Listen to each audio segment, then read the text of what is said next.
News nation की बड़ी coverage में आपका स्वागत है। लगभग 5 घंटे का वक्त बचा है जब प्रधानमंत्री नरेंद्र मोदी तीसरी बार प्रधानमंत्री पद की शपथ लेंगे। बड़ी कवरेज लगातार जारी है और उससे पहले, शपथ से ठीक पहले, प्रधानमंत्री ने सांसदों को चाय पर बुलाया। कहा जा रहा कि सभी सांसद संभावित मंत्री हैं और उन संभावित मंत्रियों को बधाई भी दी। विकसित भारत के एजेंडे पर काम करने की बात कही। पीएम ने 100 दिन के एजेंडे पर काम करने के लिए कहा है।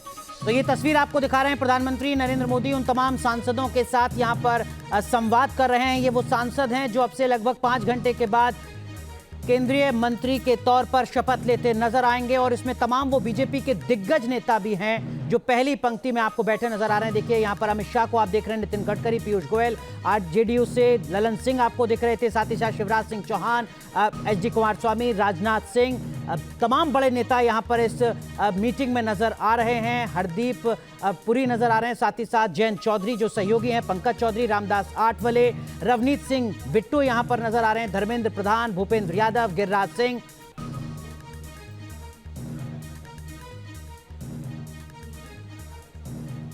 तो कौन कौन से लोग मीटिंग में थे बताने की कोशिश करें। अमित शाह देखिए इस बैठक में मौजूद थे, राजनाथ सिंह बैठक में मौजूद थे, नितिन गडकरी इस बैठक में मौजूद थे। ये वो संभावित चेहरे हैं जो कैबिनेट मंत्री बन रहे हैं और ये जो बड़े नाम हैं वो हम आपको दिखाने की कोशिश करें। इसके अलावा निर्मला सीतारमण, पीयूष गोयल, अर्जुन राम मेघवाल इस बैठक में मौजूद थे। प्रहलाद जोशी, मनसुख मांडविया, अश्विनी वैष्णव, ये वो तमाम चेहरे भी हैं जो 2019 में भी कैबिनेट का हिस्सा रहे हैं। गिरिराज सिंह, हरदीप सिंह पुरी, जी किशन रेड्डी, जितेंद्र सिंह, राव इंद्रजीत, किरण रिजिजू। ये वो चेहरे हैं जो कैबिनेट मंत्री बन सकते हैं। ज्योतिरादित्य सिंधिया, सर्बानंद सोनोवाल, शांतनु ठाकुर, साथ ही साथ के अन्नामलई। हालांकि नाम को लेकर असमंजस की स्थिति बनी हुई है, लेकिन रक्षा खड़से और सुरेश गोपी भी इस बैठक में शामिल रहे हैं। शिवराज सिंह चौहान, मनोहर लाल खट्टर, साथ ही साथ बंदी संजय कुमार, नित्यानंद राय, पंकज चौधरी, रवनीत सिंह बिट्टू, बीएल वर्मा, हर्ष मल्होत्रा, जितिन प्रसाद, साथ ही साथ Bhagirath Chaudhary, Annapurna Devi, Ajay Tamta, Krishanpal Gurjar, Gajendra Singh Shekhawat, Dharmendra Pradhan, CR Patil, JP Nadda, S Jaishankar. ये वो तमाम चेहरे हैं, तमाम दिग्गज नेता हैं जो इस बैठक में शिरकत कर चुके हैं। मुरलीधर मोहेल, सावित्री ठाकुर, शोभा कादरंजे, भूपेंद्र यादव, वीरेंद्र खटीक, संजय सेठ और सुकांत मजूमदार।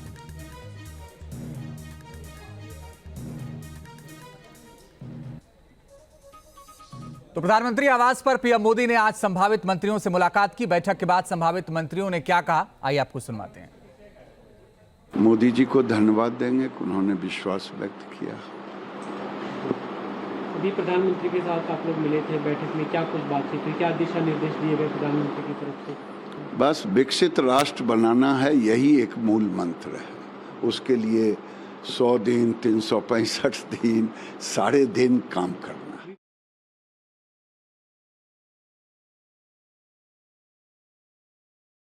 प्रधानमंत्री जी ने भी लगातार तीसरी बार मुझे अपनी टीम में शामिल करके देश की सेवा का सौभाग्यपूर्ण अवसर दिया है।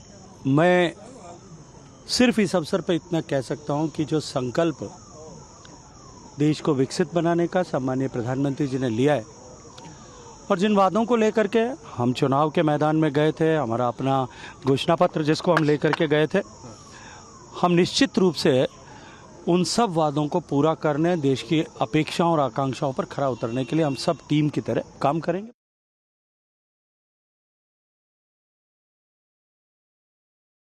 प्रधानमंत्री कार्यालय से चाय का निमंत्रण मिला था और स्वाभाविक है कि इस प्रकार की परंपरा प्रधानमंत्री जी हमेशा करते हैं कि अपने काउंसिल ऑफ मिनिस्टर्स के गठन से पहले वो चाय पर बुलाते हैं, उन्हीं को बुलाते हैं जिनको अपने काउंसिल ऑफ मिनिस्टर्स में इंडक्ट करना होता है।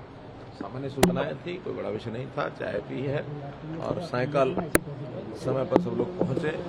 इतनी एक सूचना है, कुछ फॉर्मेलिटीज़ पूरी करनी होती हैं, वो फॉर्मेलिटीज़ पूरी की हैं। बाकी की जानकारियां उन्होंने ये जरूर कहा है कि अभी 24 घंटे इसके बाद भी यहीं रुकना है ताकि और भी कोई मीटिंग होगी, कुछ होगा तो वो करेंगे। हरियाणा से साथी कौन कौन था आपका सर? हरियाणा में मेरे अलावा राव इंद्रजीत सिंह जी और कृष्णपाल जी दोनों लोग आते। प्रधानमंत्री जी ने भी लगातार तीसरी बार मुझे अपनी टीम में शामिल करके देश की सेवा का सौभाग्यपूर्ण अवसर दिया है। मैं सिर्फ इस अवसर पर इतना कह सकता हूं कि जो संकल्प देश को विकसित बनाने का सम्मानीय प्रधानमंत्री जी ने लिया है, तो हमारे तमाम सहयोगी अलग अलग जगहों से, अलग अलग हिस्सों से हमारे साथ जुड़ रहे हैं, जो बता रहे हैं कि इन तमाम चेहरों का मतलब क्या आने वाले वक्त की सियासत के लिहाज से। लेकिन सबसे पहले रुख करेंगे हमारे वरिष्ठ सहयोगी विकास चंद्रा का, जो लगातार भारतीय जनता पार्टी को कवर कर रहे हैं और हर एक अपडेट, हर एक खबर सबसे पहले आप तक पहुंचा रहे हैं। हमारे एक और सहयोगी विशाल ठाकुर चंडीगढ़ से हमारे साथ जुड़ चुके हैं। लेकिन विकास, ये जो नाम सामने आए हैं, किस तरीके का इसमें संतुलन आपको नजर आता है? क्या कुछ खास बातें आपको नजर आती हैं?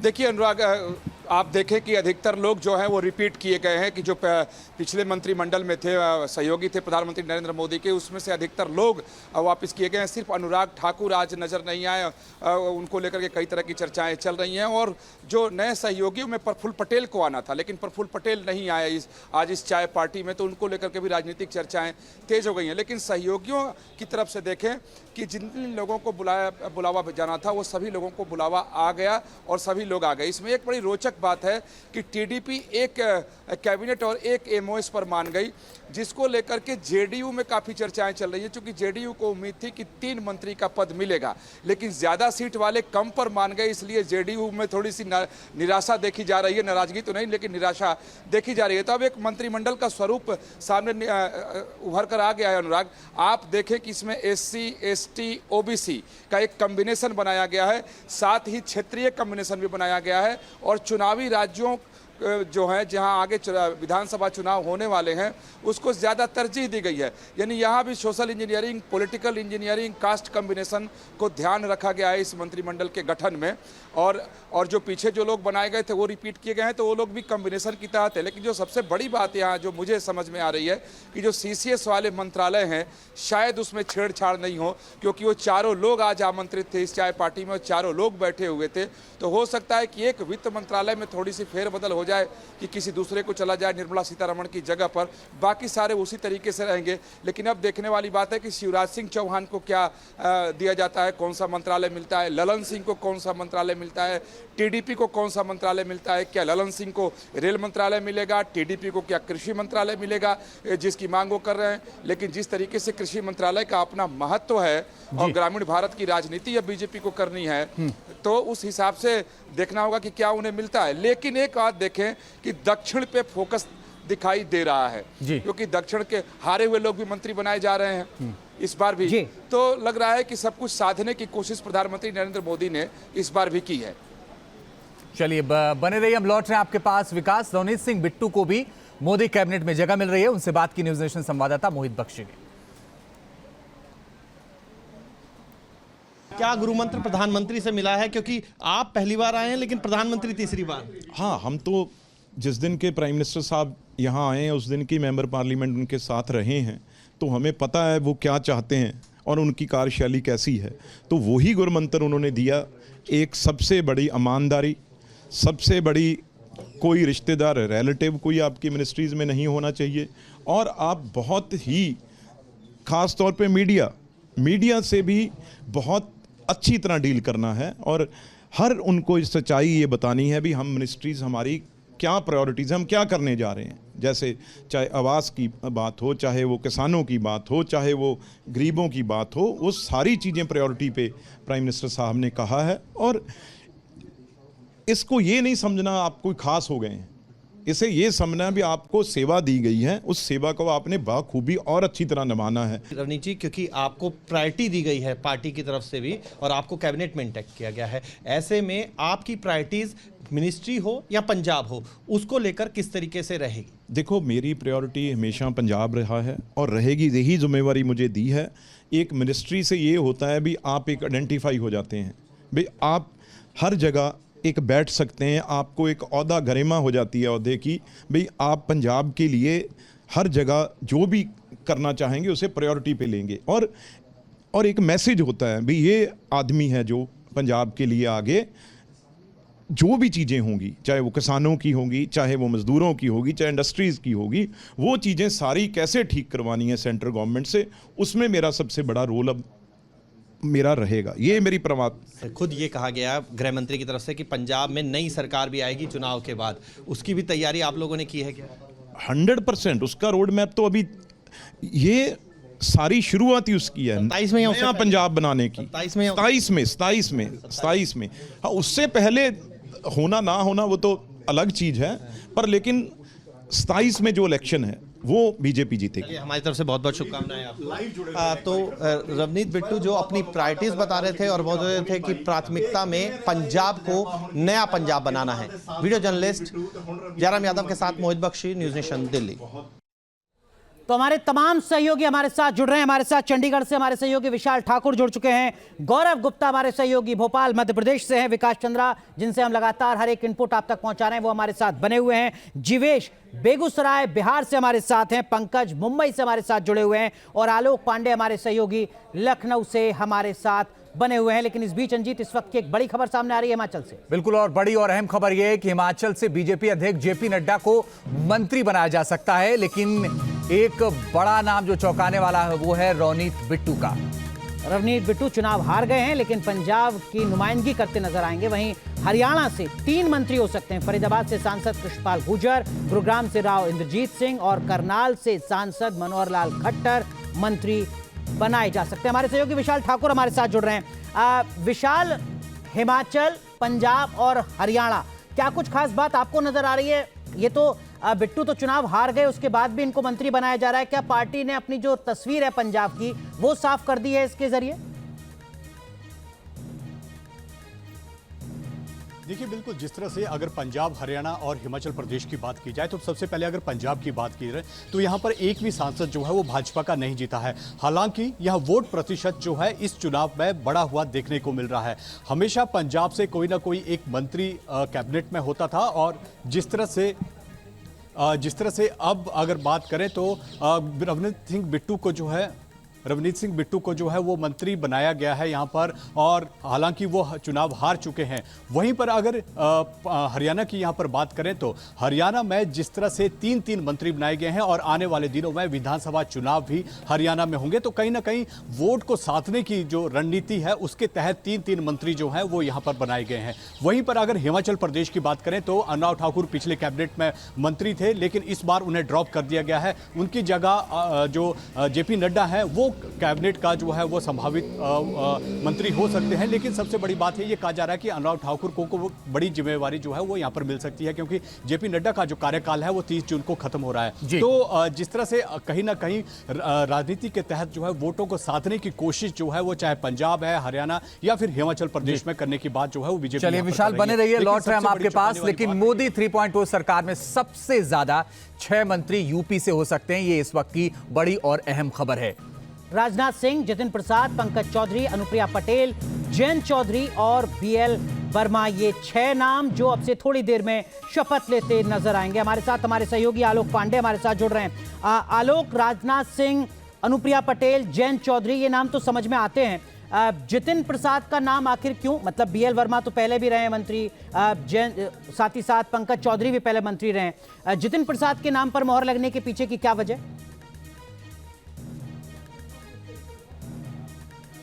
देखिए, अगर हम जयंत चौधरी की बात कर रहे हैं तो आपने बिल्कुल सही कहा, क्योंकि वो गठबंधन के साथी हैं और अनुप्रिया पटेल को भी लेकर के वही बात कही जा सकती है। पंकज चौधरी दोबारा मंत्री बनेंगे और उन्होंने लगातार हैट्रिक लगाया है, बीएल वर्मा के साथ भी यही है। लेकिन जितिन प्रसाद के साथ जैसे बात किया जा रहा है, सबसे बड़ी बात है कि वो पीलीभीत से जीत कर आए हैं और ब्राह्मण चेहरे के तौर पर अगर हम उन्हें देखें तो चूंकि उत्तर प्रदेश में जिस तरीके से हाल का परिणाम आया है, उत्तर प्रदेश के समीकरण को लेकर के कहीं ना कहीं चेहरे और जाति और क्षेत्र को साधने की कोशिश हो रही है। जितिन प्रसाद को उसी का फायदा मिल रहा है। वो इस बार लोकसभा जीत करके आए हैं पीलीभीत से और उन्हें मंत्रिमंडल में जगह मिल रहा है। मंत्रिमंडल में जगह मिलने की एक बड़ी वजह यही है कि वो ब्राह्मण एक फेस बन करके सामने आ रहे हैं और मुख्यतः जो अभी विधानसभा होनी है, क्योंकि अब ये इस मंत्रिमंडल का चेहरा आने वाले समय में उत्तर प्रदेश के विधानसभा की तैयारियों के रूप में भी देखा जा रहा है। इसलिए जितिन प्रसाद का भले ही ये चेहरा नया लग रहा है या फिर उस पर ये पूछा जा सकता है कि भाई क्यों, लेकिन सवाल यही है कि राजनीति में समीकरण और जाति दोनों को ही साधने की जरूरत है। और शायद चलिए आलोक, राजनीतिक समीकरण साधने की कोशिश है, हम लौटेंगे आपके पास, लेकिन अब उत्तर प्रदेश के बाद बात महाराष्ट्र की करते हैं। महाराष्ट्र से भी 6 मंत्रियों को मोदी मंत्रिमंडल में जगह मिल सकती है। महाराष्ट्र से जिन जिन को मंत्री बनाया जा सकता है उनमें बीजेपी के नितिन गडकरी, रक्षा खड़से, पीयूष गोयल, मुरलीधर मोहोल, आरपीआई से रामदास अठवले और शिवसेना से प्रताप राव जाधव शामिल हैं। और इसी पर बात करने के लिए पंकज हमारे सहयोगी लगातार बने हुए हैं। पंकज, एक बड़ी बात यह है कि बीजेपी से भी मंत्री बन रहे हैं, शिवसेना से प्रताप राव जाधव बन रहे हैं जो बुल्ढाना से सांसद हैं, लेकिन एनसीपी अजीत गुट का कोई प्रतिनिधित्व नहीं दिख रहा है। प्रफुल्ल पटेल को पहुंचना था, नहीं पहुंचे, इसके पीछे की वजह क्या है? देखिए, फिलहाल जिन लोगों को प्राइम मिनिस्टर ऑफिस से कॉल गए हैं उनमें एनसीपी का कोई भी नाम नहीं है। कहीं ना कहीं एनसीपी को जरूर उम्मीद थी कि उनकी तरफ से एक जो होगा वो जरूर कैबिनेट में मंत्री पद की शपथ लेने के लिए उनको कॉल आएगा, लेकिन एनसीपी के किसी भी सदस्य को इसके लिए कॉल नहीं आया है। प्रफुल्ल पटेल का नाम जो है वो आगे चल रहा था कि प्रफुल्ल पटेल जो है वो शायद कैबिनेट की शपथ ले सकते हैं, लेकिन कहीं ना कहीं एनसीपी के लिए निराशाजनक ये रहा। लेकिन कहीं ना कहीं एकनाथ शिंदे भी उम्मीद कर रहे थे कि उन्हें 3 जगह दी जाएगी कैबिनेट में। हालांकि अभी उन्हें सिर्फ उनके एक ही सदस्य को कॉल आया है जो कि बुल्ढाना के सांसद हैं, उन्हें कॉल आया है इसके लिए। और आपको बता दें कि बीजेपी में 2 ऐसे नाम हैं, एक रक्षा खड़से और दूसरा मुरलीधर मोहोल। मुरलीधर मोहोल पुणे के सांसद हैं और रक्षा खड़से 3 बार से रेवल की सांसद है, जो कि एकनाथ खड़से जो बीजेपी के सीनियर नेता रह चुके हैं, जो बाद में बीजेपी उन्होंने छोड़ के एनसीपी ज्वाइन कर लिया था, उनकी बहू है रक्षा खड़से। ये नाम काफ़ी चौंकाने वाला है। 36 साल की उम्र है, 26 साल की उम्र में पहली बार वो एमपी बनी थी, यंगेस्ट एमपी का उन्हें खिताब मिला था उस दौरान, और उनका नाम इसमें शामिल किया जाना जो है वो कहीं ना कहीं एक नई विचारधारा या फिर नई स्ट्रैटेजी जो बीजेपी के हम कह सकते हैं उसके तहत ये नाम जो है वो शामिल किया गया है। इसके अलावा नितिन गडकरी का नाम माना जा रहा था, वो होगा ही, पीयूष गोयल का नाम जो है वो इसमें शामिल है। लेकिन नारायण राणे को भी झटका लगा है, क्योंकि नारायण राणे की उम्मीद की जा रही थी कि नारायण राणे को जरूर मंत्री मंडल में शपथ उनको दी जाएगी, लेकिन नारायण राणे को इसको लेकर कोई कॉल नहीं आया है। तो नारायण राणे का नाम जो है वो इसमें नहीं होना भी कहीं ना कहीं ये बताता है कि बीजेपी इस बार कुछ नए प्लान के साथ बिल्कुल कुछ नए प्लान के साथ काम कर रही है, और ये बड़ा झटका नारायण राणे के लिए बता रहे हैं पंकज। लेकिन ये तस्वीर आप देखिए, ये आपसे थोड़ी देर पहले की है जब प्रधानमंत्री ने संभावित मंत्रियों के साथ चर्चा की है, और ये अनुराग इस तरह की तस्वीरें हमने 2014 में, 2019 में, अब 2024 में देख रहे हैं। अब बिल्कुल, और ये सिर्फ मीडिया कर्मी नहीं बल्कि जो सांसद चुनकर आते हैं उनके लिए भी एक बड़ा सवाल होता है, क्योंकि हर कोई इंतजार कर रहा होता है कि जब तक फोन नहीं पहुंच रहा है चाय पार्टी के लिए तब तक ये कतई तय नहीं है कि उस सांसद का नाम लिस्ट में शामिल है। लेकिन बात अब उस राज्य की जहां से भारतीय जनता पार्टी को एक बार फिर बम्पर सीटें मिली हैं, बात मध्य प्रदेश। और मध्य प्रदेश से शिवराज सिंह समेत 3 मंत्रियों के नाम हैं। जी, 2 नाम उसमें और नजर आए तस्वीरों में जो बैठक में नजर आ रहे थे। वीरेंद्र खटीक जो टीकमगढ़ से सीनियर लीडर हैं, सीनियर सांसद हैं भारतीय जनता पार्टी के, साथ ही साथ दुर्गा दास उइके जो बैतूल से सांसद हैं। तो 2 नाम ये, साथ ही साथ ज्योतिरादित्य सिंधिया, शिवराज सिंह चौहान और सावित्री ठाकुर, 5 नाम कुल मिलाकर मध्य प्रदेश से जो मंत्री बन सकते हैं। हमारे सहयोगी गौरव गुप्ता हमारे साथ जुड़ रहे हैं भोपाल से। गौरव, इन 5 नामों को लेकर कुछ महत्वपूर्ण जानकारी जो आपको मिल पा रही हो?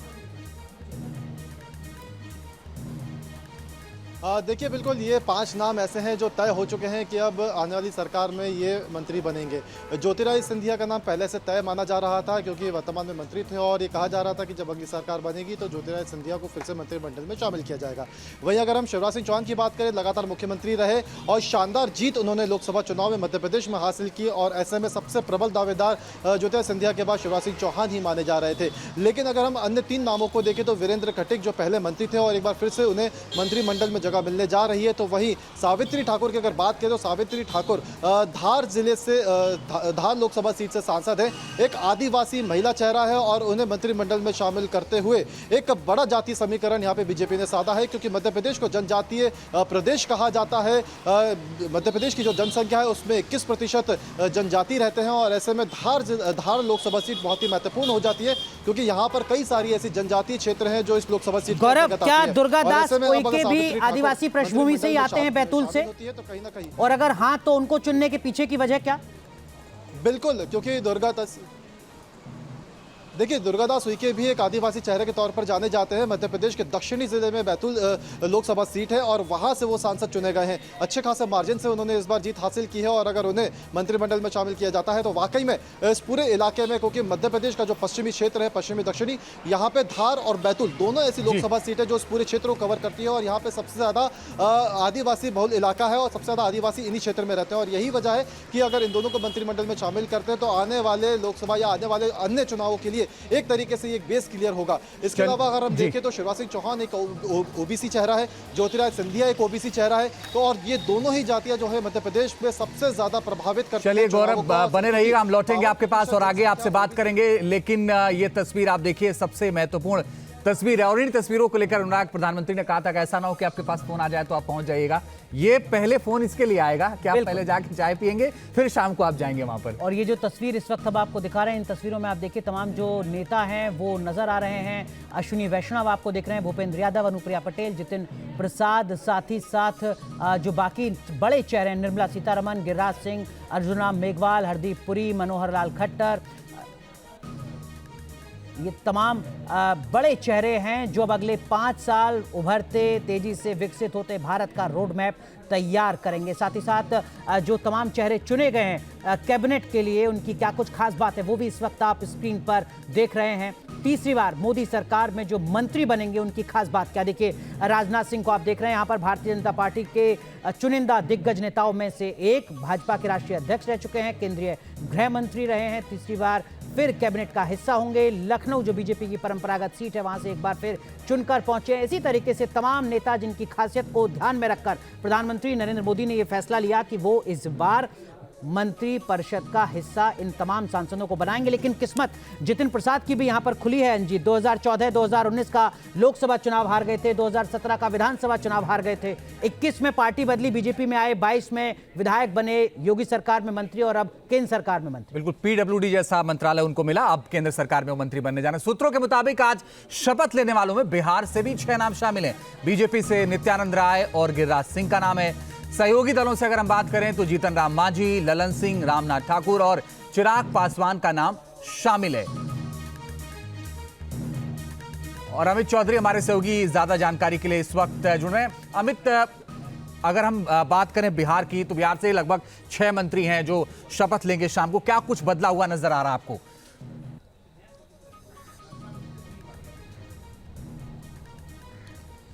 देखिए बीजेपी में खासा कोई बदलाव नहीं दिखा है। गिरिराज सिंह पहले भी मंत्री थे, गिरिराज सिंह को फिर से मंत्री बनाया गया है। नित्यानंद राय पहले भी मंत्री थे, नित्यानंद राय को फिर से मंत्री बनाया गया है। जो एक सूत्रों के हवाले से हमें खबर मिल रही है उसके मुताबिक मुजफ्फरपुर से जो नए सांसद, मुजफ्फरपुर से टिकट काटा गया था अजय निषाद को, उनके जगह पर राजभूषण निषाद को वहां से लड़ाया गया था। वो जीत के आए हैं और पहली बार जीत के आए हैं। वो जिला अध्यक्ष भी पहले वो थे।